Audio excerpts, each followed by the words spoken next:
So we've spent the first part of this week going over a little bit about power series and using power series to give formal definitions of functions. So we gave the formal definition of the exponential function. And then we looked at the binomial series as well last time. So what I want to do today is kind of in a similar vein. I want to show you, I think, the best way of giving the formal definition of trig functions.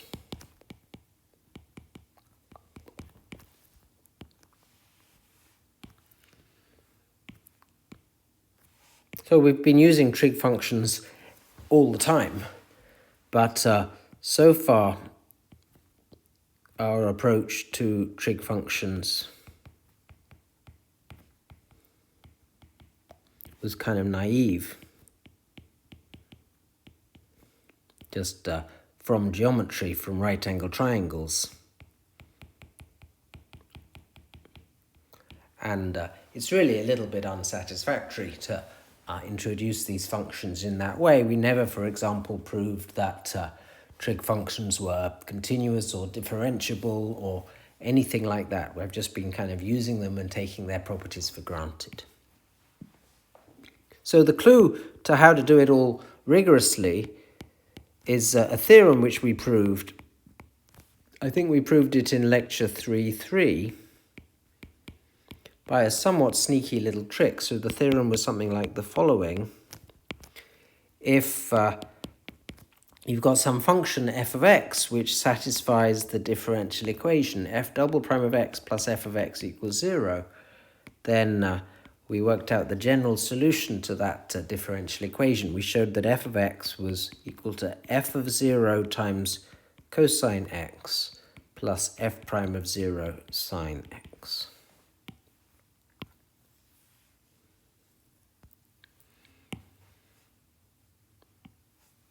So we proved this by kind of a slightly cunning little trick. This is really a uniqueness theorem.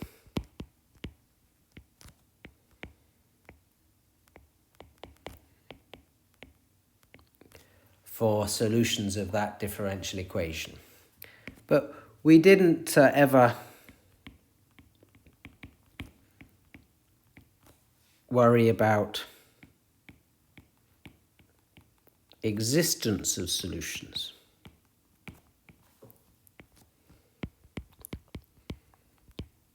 We took back then we took the existence of the cosine function and the sine function kind of for granted with all of their calculus properties.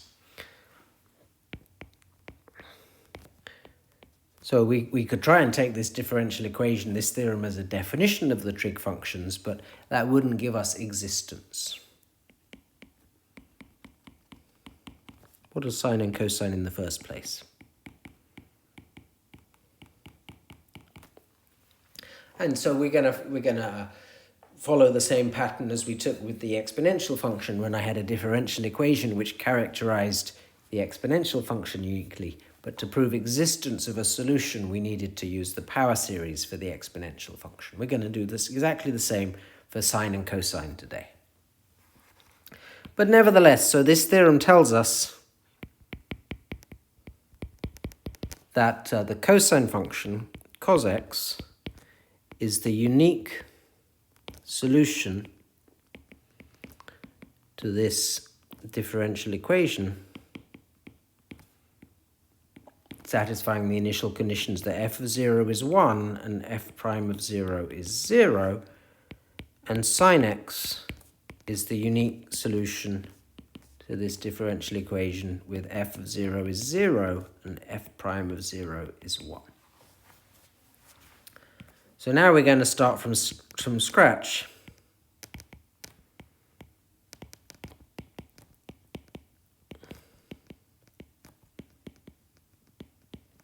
So you've kind of got to forget everything that you ever knew about trig functions. We're going to give a definition from scratch and derive all the properties that you've ever used about them from our new from scratch approach.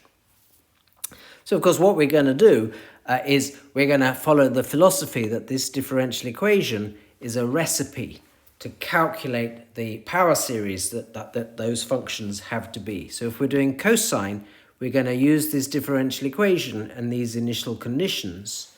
And so you can kind of predict right away from that what the power series for cosine has to be. This differential equation is a recursive definition, a recursive algorithm for calculating that power series. And similarly for sine, you just take the different initial conditions for them both.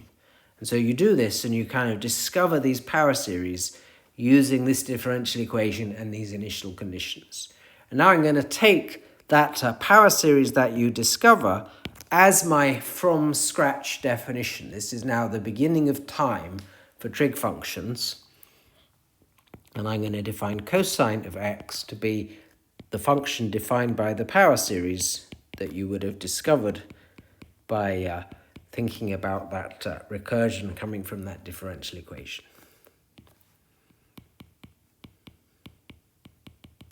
So that power series is my definition of cosine. This power series is my definition of sine.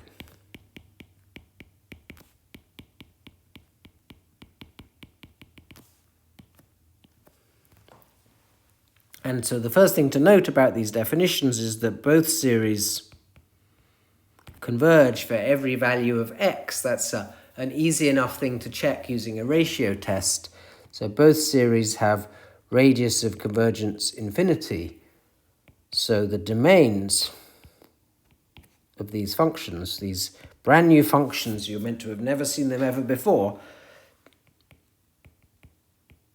are all of the real line. Great. And now we can use our general theorem about power series, which says that inside the radius of convergence, well, that's everywhere in this case, these functions are differentiable and their derivatives are given by the term-by-term derivatives of the series. If you take the sine series and differentiate, x goes to 1, x cubed over 3 factorial goes to x squared over 2 factorial, and so on. So you see right away, by that general theory of power series, that the derivative of the sine function defined in this way is cosine, and the derivative of cosine is negative sine. So it follows that these two functions defined in this way do indeed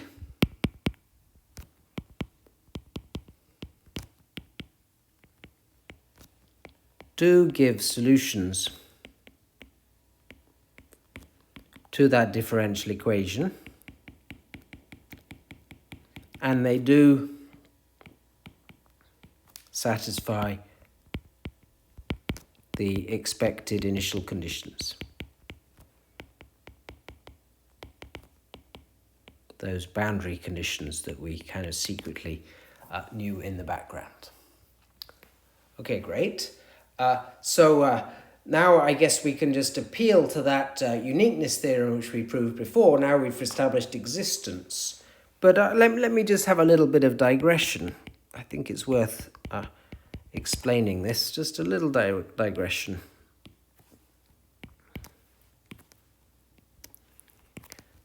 You can actually use Taylor's theorem, which I stated at the end of the last lecture, to give a new proof of that uniqueness theorem.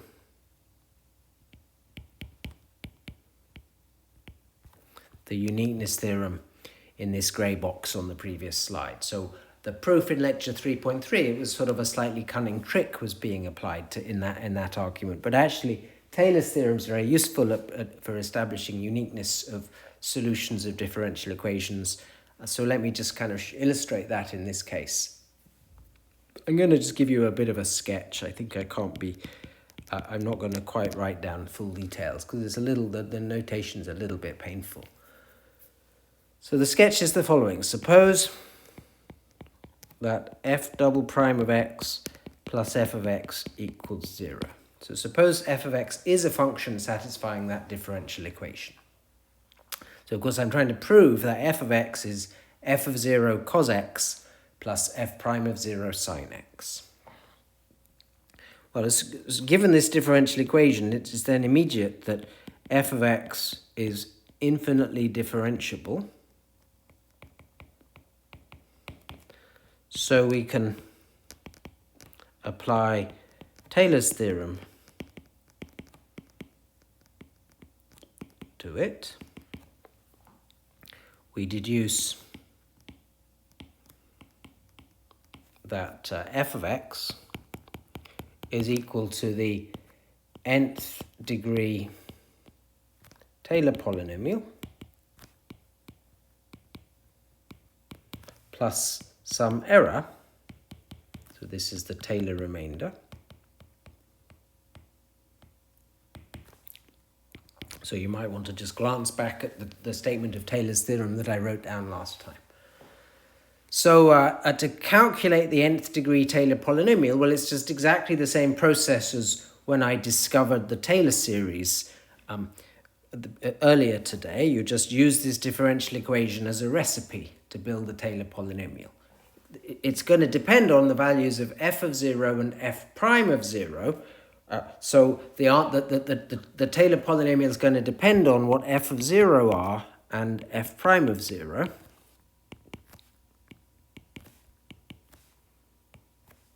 And so when you do that,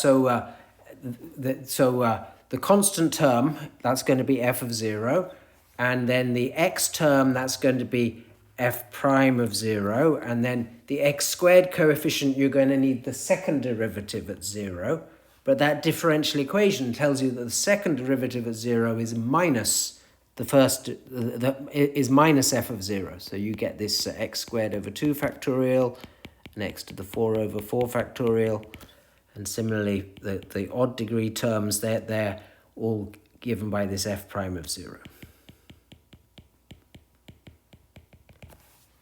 So this is the nth Taylor polynomial. So I've got in mind some natural number n. So what I mean, I'm being just a little bit kind of lazy about writing this down. I mean that you stop when you hit x to the n in both places, so that those aren't infinite power series, those are just polynomials. These are the nth degree Taylor polynomials, but the recursion gives you exactly the same coefficients of these polynomials. You just stop so that these are finite sums. The highest power of x is x to the n. So that's the degree n Taylor polynomial, and then you get the Taylor remainder. And Taylor's theorem says that the Taylor remainder satisfies the following formula. The absolute value of the Taylor remainder, well, it's the n plus 1th derivative of the function over n plus 1 factorial x to the n plus 1. It's all in absolute values, but it's that function evaluated at some unknown t for some t with absolute value of t less than absolute value of x. Now, because f of x is differentiable, it's continuous, and continuous functions are bounded on the interval, I guess we're looking at minus x. So I'm sort of treating x as being fixed here. I'm interested in what f is at some fixed value of x. As is the derivative. So we can pick some n. So the absolute value of f of t and the absolute value of f prime of t are both less than or equal to n for such t. Okay, this capital N, of course, it'll depend on the x, but I wanted to fix that x right at the beginning. And then you see I can estimate this Taylor remainder. It's less than or equal to, so I've this is the n plus 1th derivative of t. But that's either, if n is odd, that's an even derivative, which is plus or minus the 0th, plus or minus f of t by the differential equation. And if n is even, that's plus or minus f prime of t by the differential equation. So this quantity here, this is exactly what we bounded above by n there. So this is going to be less than or equal to n over n plus 1 factorial, absolute value of x to the n plus 1. Now x is fixed here, but you can still make this degree n, the degree n in the Taylor polynomial's degree that we looked at. And as that little n goes to 0, this factorial on the denominator eventually beats this power of x on the numerator. And so this goes to 0 as n goes to infinity. This shows that the value of f of x converges to the limit of the Taylor polynomial as n goes to infinity. But in the limit, that Taylor polynomial as n goes to infinity, right? The Taylor remainder is going to 0. That polynomial is tending towards the Taylor series, the power series, which is our definition of cosine. So you get f of 0 cos x and f prime of 0. That Taylor polynomial in the limit as the degree goes to infinity, that becomes our power series that's our definition of sine x. And this proves the uniqueness. Right, so we did this kind of for each value of x. We've shown that our function f of x is given by that formula in terms of cosine and sine, and that's exactly reproving that uniqueness theorem. So I threw that in because it's kind of a nice application of Taylor's theorem. It's a useful tool for proving uniqueness of solutions to differential equations. Okay, let's go back to the main story, what we're trying to do.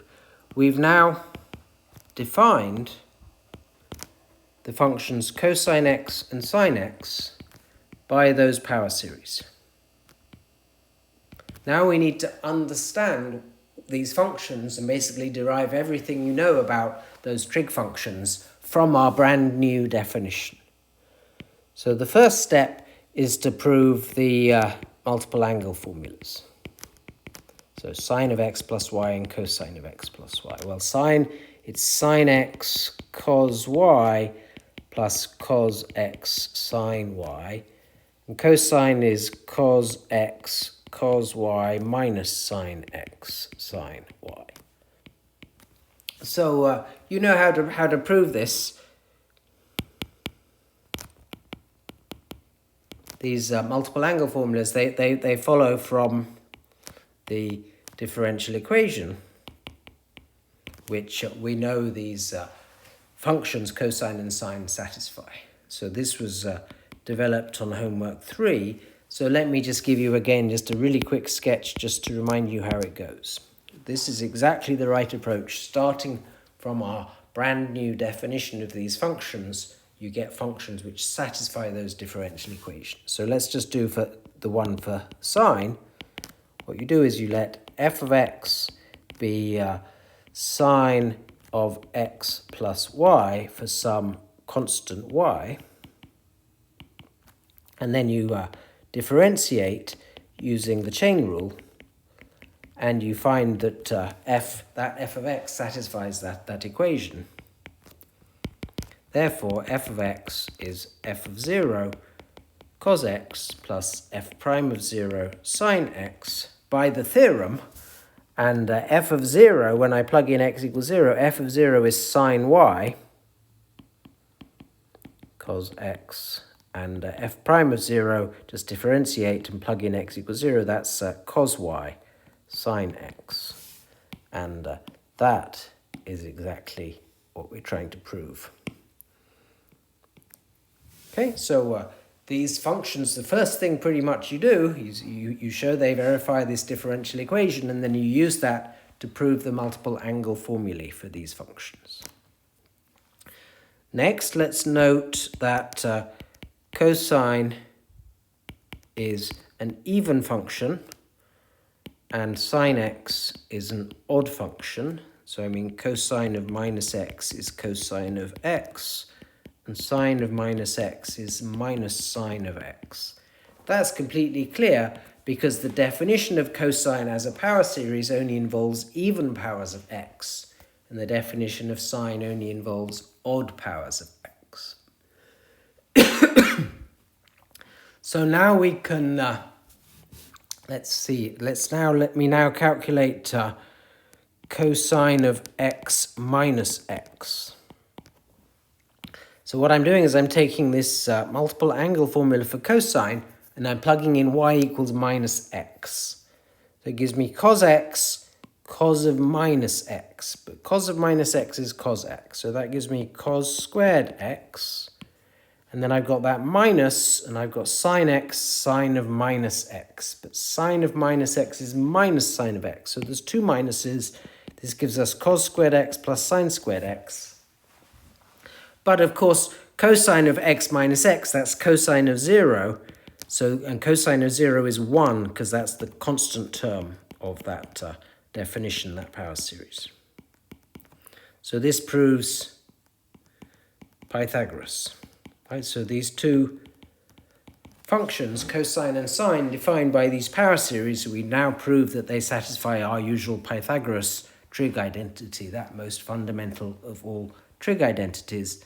And by the way, that implies that the absolute value of cosine is less than or equal to 1, and the absolute value of sine is less than or equal to 1. So these are bounded functions. Okay, so we're moving along. I'm trying to just kind of derive all the sort of properties that you're expecting for the trig functions, starting from our new definition. The next step, I'm going to estimate cosine of 2.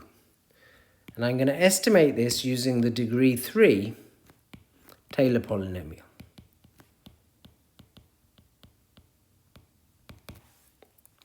So I'm taking that degree 3 Taylor polynomial for cos x, and I'm plugging in x equals 2. So then Taylor's theorem, look, I'm using it again. It gives us that it's that degree 3 Taylor polynomial, which is that 1 minus x squared over 2 factorial, with 2 plugged in for x, plus some error, where the absolute value of the error is, let me see, so this is the degree 3 Taylor polynomial. So this will be the fourth derivative of our cosine function, which is the fourth derivative of cosine is just cosine again. But then it was that evaluated at some number t, and then over 4 factorial 2 to the 4 for some 0 less than t less than 2. Okay, so that I'm just using Taylor's theorem from last time, but we've shown that the absolute value of any cosine is less than or equal to 1. So that's less than or equal to 2 to the 4 over 4 factorial, which is what? 16 over 24 is 2/3. Okay, great. So we've now estimated cosine of 2. It's 1 minus 2 squared over 2 factorial is 2 plus e, where e is less than or equal to 2/3. So that's minus 1 plus 2/3, that's what? Minus 1/3. This shows that cosine of 2 is negative. And of course, cosine of 0 is 1, which is positive. As cosine is continuous, I can then use the intermediate value theorem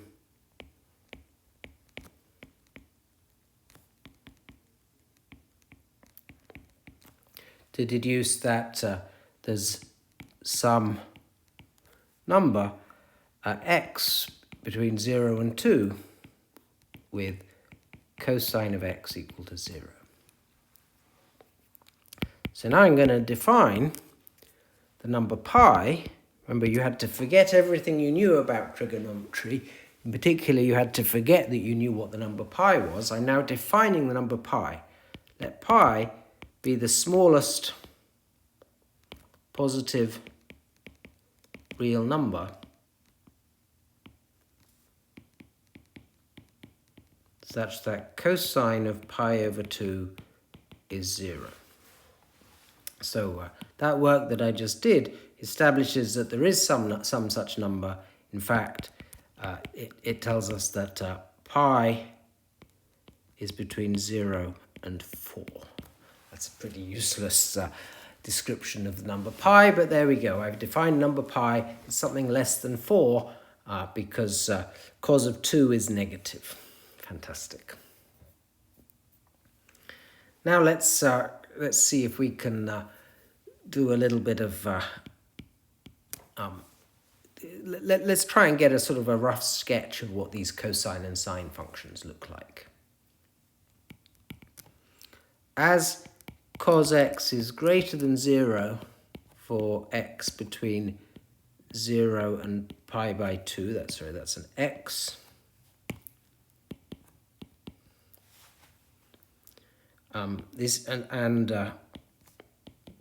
Cos x is the derivative of sine. This shows that sine x is increasing on the interval 0 pi by 2. Remember, if your derivative is positive, you're increasing. As cos of pi over 2 is 0, sine of pi over 2, well, we know Pythagoras, right? So sine squared pi over 2 must be 1. So sine pi over 2 is either 1 or minus 1. But we've shown that sine is increasing, so it has to be positive. So sine pi over 2 is 1. I'm just getting a little bit of very crude information about these functions. Let's try and calculate cos of pi. Well, cos of pi, I've got my multiple angle formulas, so I've got the double angle formulas. Cos of pi is cos squared pi over 2 minus sine squared pi over 2. And cos of pi over 2 is 0, sine of pi over 2 is 1, so that's minus 1. That's sine of pi. Well, by the double angle formulas, that's twice sine pi over 2, cos pi over 2, and the cosine gives me 0. And then you can get cos of 2 pi. That's cos squared pi minus sine squared pi, and cos of pi is minus 1, sine of pi is 0, so that's 1. And similarly, sine of 2 pi is 2, sine of pi, cos of pi is 0.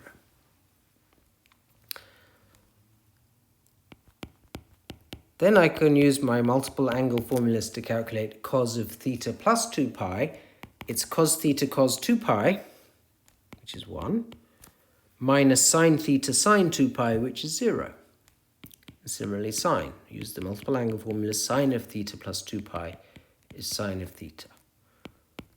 Why did I write theta again? Let me go back to x. I'm sorry, it's an angle, so I'm used to writing theta for an angle. Let's go to x.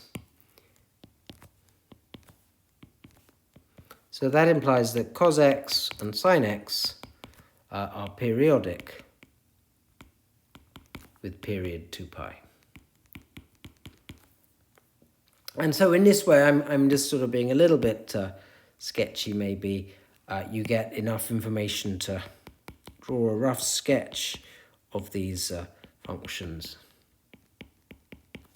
So this would be 1, this would be minus 1, and just kind of the information that we've got, it's enough to kind of piece together a little bit of a sketch of these graphs, and I'm not very good at drawing today. There we go.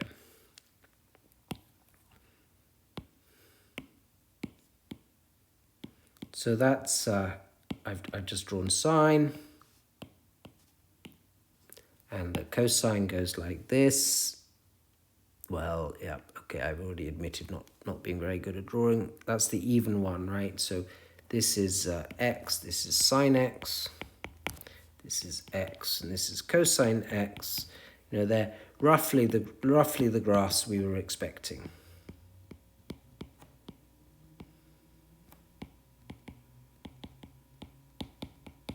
Okay, so we've kind of done enough to see that our definition is sort of roughly fitting what we secretly knew all along. Okay, so that's rough pictures. So step 5, it's kind of a long process this, but we're just kind of building up knowledge about the functions defined by these power series. We've shown that sine x is increasing on the interval 0 pi over 2. And it's odd. So actually you see that it's actually increasing on the slightly bigger interval, symmetric around 0, negative pi over 2 to pi over 2. Increasing implies 1 to 1 so that it's invertible on that domain. Now I'm going to define arcsine to be the inverse function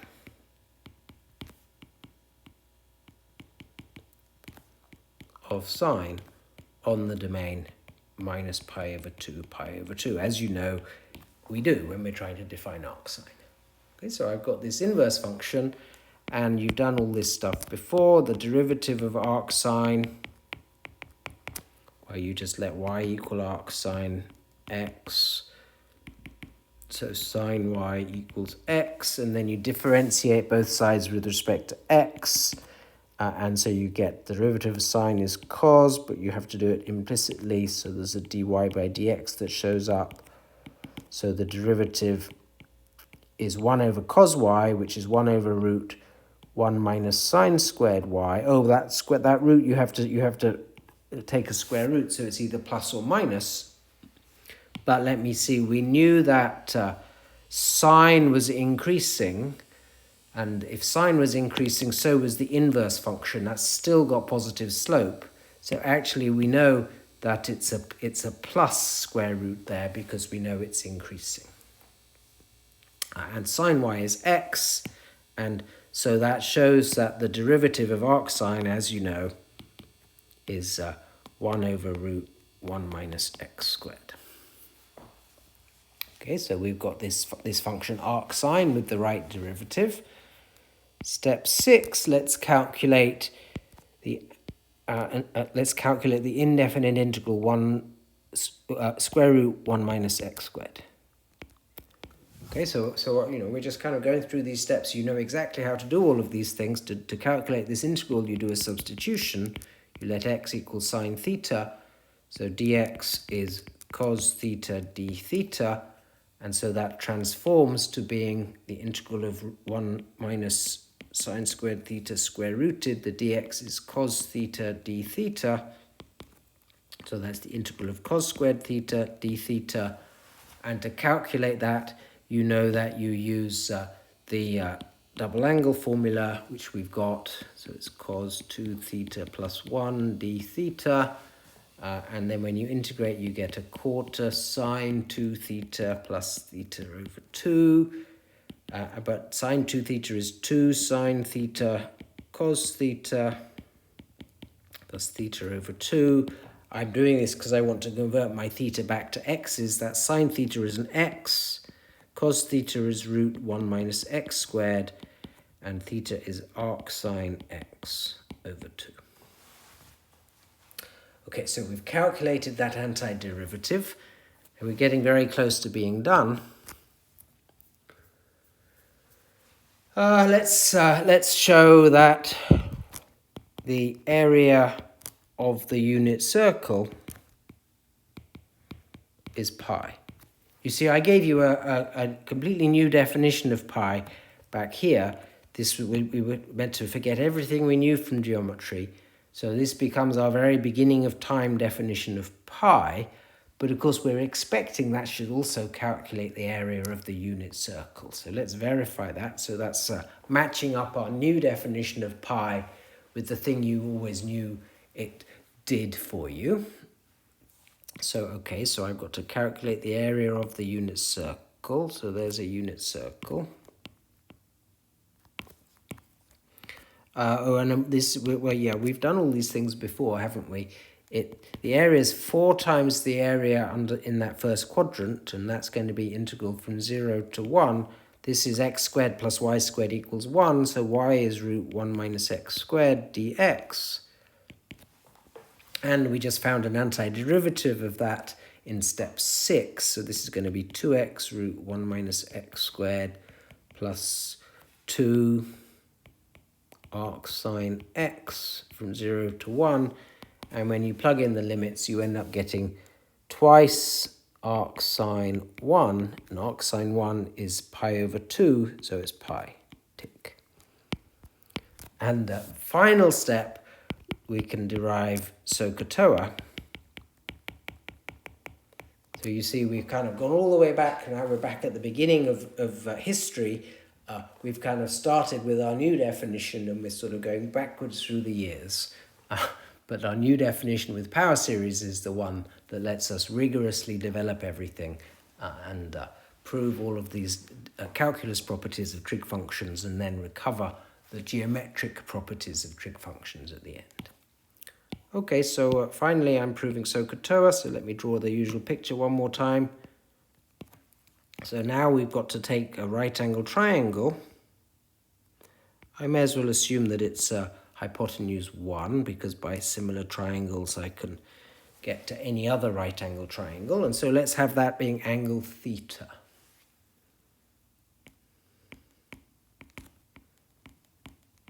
So we've got a right angle triangle with angle theta. Oh, well, you've got to think what angle means. Angle theta means that the sector, let's shade this sector here, this sector of this circle in here is, let me see, when theta is pi, that's a semicircle, so it's theta over 2 pi of the whole of the entire circle. So the sector area is theta over 2 pi times the area of the entire circle, which by step 7 is pi. So that sector area is theta over 2. Now, what are we trying to do? We're trying to calculate the coordinates x, y of that point on that right angle triangle. So, of course, x squared plus y squared is 1, so y is root 1 minus x squared, but we want to know what x is. So there's our x. Okay, so I want to know what x is in terms of theta, right? And to get SOHCAHTOA, I want cosine is adjacent over hypotenuse. So I'm expecting that adjacent side that x is going to be cos theta. So that's what I'm hoping for. But I've got to get it in a rather roundabout way, because we know the sector area is theta over 2 by the definition of angle. So how would I calculate that sector area? Well, it's the area of that right angle triangle, which is a half the base. The base is x and the height is y, plus the area of this piece here, which I can calculate with an integral. That would be the integral from x to 1. Let me use t in here, 1 minus t squared dt, because I've already used x there. So what have I got? I've got a half x root 1 minus x squared, and then I calculated that antiderivative before. It was a half, let me just go back, where was our calculation of that antiderivative? It was this formula right here. So I'm just using t now as my variable, so it's a half t root 1 minus t squared plus a half arc sine t from x to 1. So when I plug in 1, I get that this is nothing, but this gives me arc sine of 1, which is pi by 2, so that gives me a pi by 4. And then I've got to plug in x and subtract. When I plug in x here, it gives me minus this stuff, so they cancel. But I've still got to plug x in here. So it's minus a half arc sine x. Okay, so I'm just going to finish up now. I'm trying to calculate what x is in terms of theta, and I've now shown that theta is pi over 2 minus, I'd have doubled everything, arc sine x. Therefore, arc sine x is pi over 2 minus theta. And if I take sines of both sides, x is sine of pi by 2 minus theta, which is, of course, cos of theta by our multiple angle formulas. And that's exactly what we needed for SOHCAHTOA. For the geometry definition that this function is doing the right job, it's calculating the adjacent side in that right angle triangle. That's cos x, and then this right here is going to be sine x. Sorry, not cos x, cos of theta. Let's go back. That's theta that we got, cos of theta. And this is sine of theta. Yes, the cosine of theta is the adjacent over hypotenuse, the sine of theta is the opposite over the hypotenuse, and then the tangent of theta, that's going to be the opposite over adjacent, because of course tan theta by definition is sine theta over cos theta. That's just a shorthand. And so in this way we see that the properties we're expecting, that the classical geometry definition in terms of right angle triangles is now established for the functions that we've introduced in this way. I guess the last thing I should say is whenever I do this, I'm always a little bit sneaky, and I always draw it so that my angle is acute. So my point is in the first quadrant. But we sketched the graphs of sine and cosine, and we know that the sines work out as you move all the way around the unit circle. So remember what you're expecting. You're expecting that in the first quadrant, all of cosine, sine, and tangent are positive. In the next quadrant, it's only sine that's positive. In the third quadrant, it's only tangent. And in the last quadrant, it's only cosine that's positive. So this is this little mnemonic I remember, CAST, C-A-S-T, which tells you the signs of the three trig functions in the quadrants of the plane there. And that all works out. The way we've done this, it takes care of all the signs perfectly. So this completes the rigorous definition of trig functions. And I guess that's where we should stop today. I was hoping to finish up this week by talking about hyperbolic functions as well, but that'll have to wait until next week. So we're going to go through the final family of classical functions, the so-called hyperbolic functions, next week.